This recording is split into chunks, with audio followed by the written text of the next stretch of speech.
Digital transformation profoundly changed the retail and services delivery landscape over the past 20 years, and there's no reason to think that this rate of change is going to slow down. Technologies that have the potential to fundamentally alter commerce and daily life just going to keep coming. Now, some of these, such as artificial intelligence, blockchain, and systems that are needed to defeat cybercrime, will probably directly impact upon the way that we practice law as well. Others are indirectly relevant because they will transform the business landscape for our clients. Now, that doesn't mean that we have to throw out our skills toolkit as lawyers and start over again as software engineers. It does mean, though, that we need to remain flexible. We have to be ready for change as it comes and remain competitive by selecting the right practice tools. Now, if you're not fundamentally a gadget or technology person, it can be very hard to stay on top of that world. Tech bloggers and journalists are both enthusiasts by nature, and they're also paid by click, so they really need to amp up anything that they're covering. It can become really easy to get lost in the noise and the motion and miss out on the fundamental changes. So one tool that can be useful for people that want to stay up to date but not get bogged down in endless tech trivia is the Gartner Hype Cycle. Gartner's a tech comparison and ratings company with an international reputation.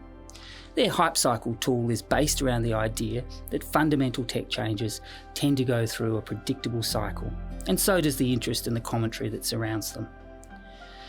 Each year they map where potentially important innovation is in the development cycle and try to predict how much impact it will have when ready for commercial adoption.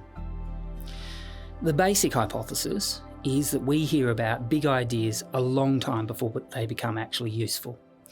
Some of these will fizzle out altogether.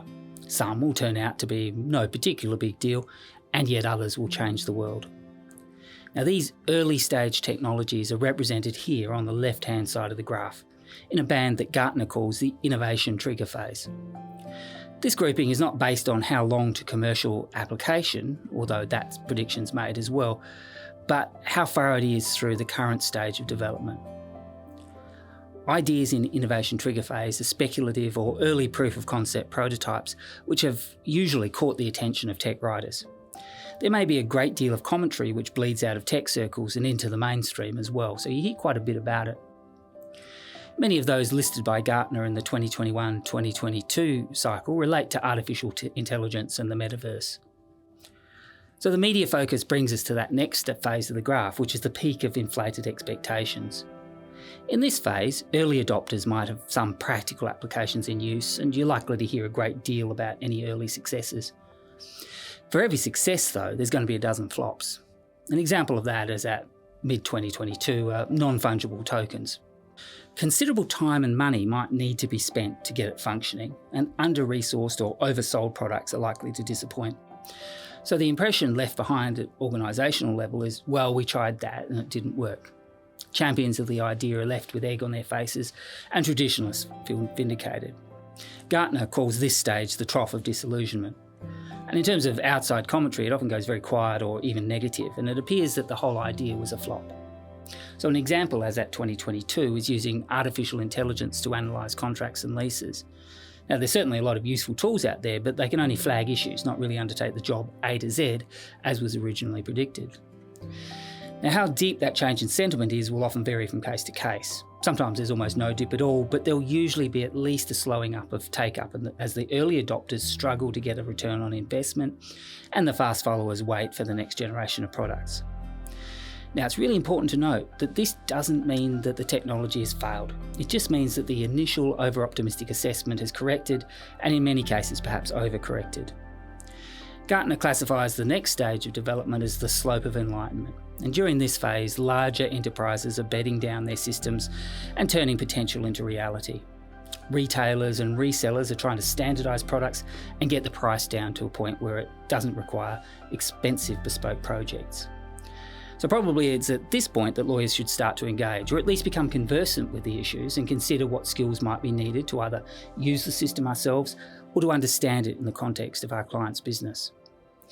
Products in this stage of development will often not be ready or easy for your small businesses to use, and you need to be careful to assess them for what they can actually do right out of the box, not what they can do once you spend $30,000 adapting them.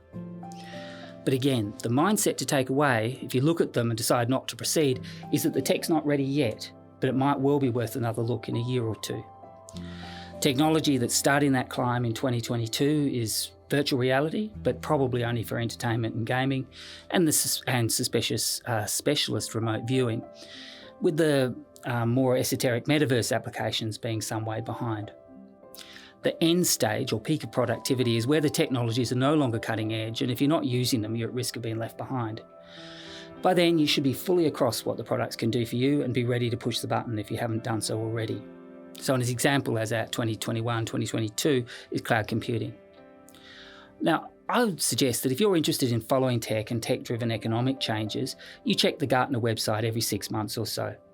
Remember that in addition to the overall broad picture cycle, they also publish specific ones for industries, including the legal industry, and also other tools that can let you know when an idea's time has come.